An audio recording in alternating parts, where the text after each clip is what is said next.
ಇನ್ನು ಸುದೀಪ್ ಸರ್ ಅವರು ವೀಕೆಂಡ್ ಅಂತ ಬಂದಾಗ ವಾರಾಂತ್ಯ ಬಂದ ಸಂದರ್ಭದಲ್ಲಿ ತಪ್ಪುಗಳನ್ನ ಯಾರ್ಯಾರು ಏನೇನ್ ತಪ್ಪುಗಳನ್ನ ಮಾಡಿರ್ತಾರೆ ತಿದ್ದಿ ಹೇಳುವಂತಹ ಕೆಲಸಗಳನ್ನ ಮಾಡ್ತಾರೆ, ಬುದ್ಧಿ ಮಾತುಗಳನ್ನ ಹೇಳುವಂತಹ ಕೆಲಸಗಳನ್ನ ಮಾಡ್ತಾರೆ.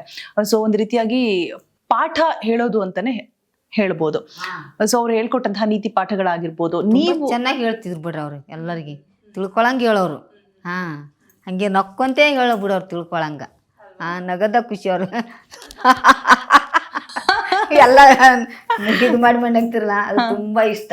ಇನ್ನೊಂದ್ಸಲ ತೋರಿಸಿ ಸುದೀಪ್ ಸರ್ ಹೇಗ್ ನಗ್ತಾರೆ ಅಂತ. ಸಕ್ಕದ ನೋಡಿ, ಇವಾಗ ತಾನೇ ಸಿನಿಮಾದಲ್ಲಿ ಆಕ್ಟ್ ಮಾಡ್ತೀನಿ ಅಂದ್ರು, ಈಗ ಆಲ್ರೆಡಿ ಸುದೀಪ್ ಸರ್ನ ಮಿಮಿಕ್ ಮಾಡ್ತಿದ್ದಾರೆ. ಎಸ್, ನಿಜವಾಗ್ಲೂ ಸುದೀಪ್ ಸರ್ ಇದನ್ನ ನೋಡಿದ್ರೆ ದುಪ್ಪಟ್ ನಗ್ತಾರೆ. ಇನ್ನೊಂದ್ಸಲಮ್ಮ ಬೈಯಲ್ಲ ರೀ, ಏನ್ ಮೇಡಮ್ ನಗದ್ ತೋರಿಸ್ತೆ ಅಂದ್ರೆ ಏನ್ ಹೇಳ್ಬೇಕ್ರಿ?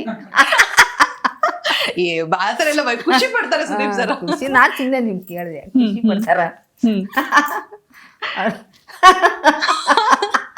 ಈಗ ಅಡ್ಡು ಜಿಬ್ಬ ಅವ್ರಂಗ ಆರ್ಸಕ್ ಬರಲ್ಲ. ಸೂಪರ್, ನಿಜವಾಗ್ಲೂ ಇನ್ನೊಂದ್ ತಡ ಏನಿದ್ರು ಎಲ್ಲಟು ಕಲ್ಕೊಂಡ್ ಬರ್ತಿದ್ದೆ ಅವ್ರ ನಗದು ಅಲ್ವಾ? ಸೂಪರ್ ಸೂಪರ್, ಒಳ್ಳೆ ಅಬ್ಸರ್ವೇಷನ್ ಮಾಡಿದೀರಾ ನೀವು.